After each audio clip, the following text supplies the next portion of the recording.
जति झारे खिल दिलका झारे कहिल्यै सकिँदैन, जति झारे आँसु मनका झारे कहिल्यै सकिँदैन। नमस्ते, म कमल धिमाल। हामी एउटा देशमा जन्म्यौँ, त्यहाँका कुना कन्दरासँग परिचय भएका हामी नेपाली, हाम्रो धर्म संस्कार पहिचानसँग बाँचेका हामी नेपाली, हाम्रो गौरव गाथासँग बाँचेका हामी नेपाली। विभिन्न सङ्घर्ष र विभिन्न परिश्रमका बावजुद पनि आफ्नो धर्म संस्कारलाई बचाइराख्ने हाम्रो अभियान, हाम्रो महान अभियान, हाम्रो यो ठुलो अभियान। आउनुहोस्, यो अभियानमा जुट्नका लागि यहाँलाई स्वागत गर्दैछौँ आज हामी हाम्रो भजन सन्ध्याबाट। एउटा देशमा जन्मेर त्यहाँको धर्म संस्कारसँग बाँच्न नपाउँदा बाध्यतावश हामी त्यहाँबाट लखेटिनु पर्यो, हिँड्नु पर्यो। त्यही दौडानमा नेपालको 20औं वर्षको बसाइमा पनि हामीले हाम्रो धर्म संस्कार, हाम्रो अभियानलाई मर्न दिएनौँ। बचाउने अभियानमा हामी कहिले पुराण र धर्म संस्कार र आध्यात्मिक विषयमा बहुत चर्चा परिचर्चा गर्थ्यौँ, कहिले सेवा गर्थ्यौँ, कहिले आराधना गर्थ्यौँ र कहिले भजन कीर्तन गरेर हामी आध्यात्मिक रसमा, भक्ति रसमा डुबुल्की मार्थ्यौँ। आज त्यही भक्ति रसमा डुबुल्की मार्ने क्रममा हामी त्यस नेपालको विभिन्न भूभागमा गएर विभिन्न विद्वान पूज्यपात श्री खेमराज केशव शरण महाराजज्यू, पूज्यपात गुरु बालसन्त मोहन शरण देवाचार्यज्यू, पूज्यपात गुरु स्वामीजी श्री वासुदेव शरण ढकालज्यू, त्यसै गरेर वासुदेव शरण सुवेदी ज्यूका कार्यक्रमहरूमा हामीले प्रस्तुत गऱ्यौँ, हाम्रा भजनहरू प्रस्तुत गर्थ्यौँ। उहाँहरूको कथालाई हामी सुमधुर सङ्गीत मार्फत मिठो रसमा बगाउँथ्यौँ।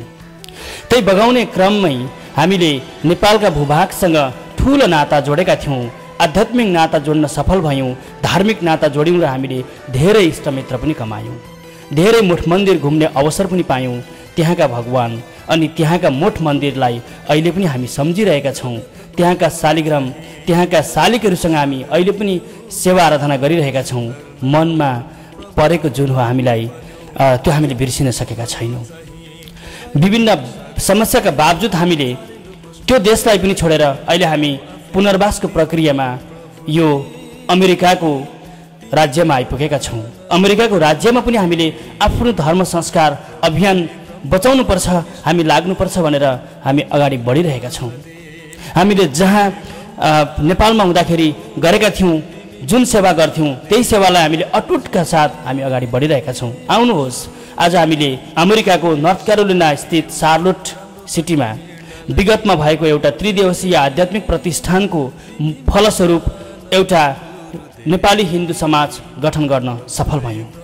आज यही नेपाली हिन्दू समाज गठनको प्रक्रिया सँगसँगै यहाँहरूको प्रतिक्रिया र यहाँहरूको यसलाई पुर्याउनु पर्ने सहयोग र समर्थनको खाँचो महसुस गरेका छौँ र आज हामी यो उद्घोष गरिरहेका छौँ। आउनुहोस्, यो हाम्रो आध्यात्मिक प्रतिष्ठानमा जुटेर अगाडि बढौँ। यहाँको हातेमालो र यहाँको सहयोगको अपेक्षा हामीले बहुत गरेका छौँ।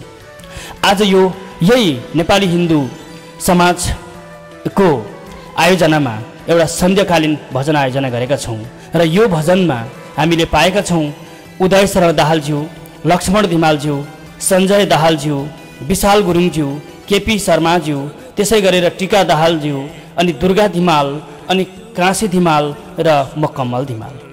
यहाँहरूलाई यो भजन सङ्कलन गर्नका लागि अगाडि बढ्दै पनि हामीले दिननाथ दाहालज्यूलाई पनि हामीले जोड्न बिर्सिँदैनौँ।